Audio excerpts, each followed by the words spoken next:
nyanyi musik dulu gitu ya? Mungkin saya untuk tahun ini saya akan fokus dulu di musik karena seperti saya bilang Pak, saya nggak mau setengah-setengah. Oke. Tapi kan gini nih, lagi-lagi kalau orang bilang sampai sekarang pun bukan hanya di Bali, dimanapun mungkin pemuda di dunia banyak berpikir, oh berlayar itu tujuannya pasti untuk ibaratnya untuk mencari bekal di hari depan itu. Duitnya lumayan gede. Nah, sementara Edi memutuskan untuk berani istilahnya ngetohang waktu berapa bulan fokus ke ini. Hitung-hitungannya gimana di gitu kan. Orang kan mungkin sing pedalam gitu. Orang mungkin ada yang berpikir aja adan berlayar, pesna pasti kan itu misalnya.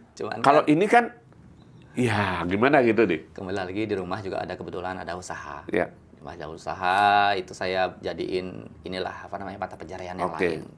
Saya juga sempat udah ngomong ke agensi saya di kapal, Pak, saya undur dulu deh, saya jujur aja, saya lagi debut nih, lagi debut apa?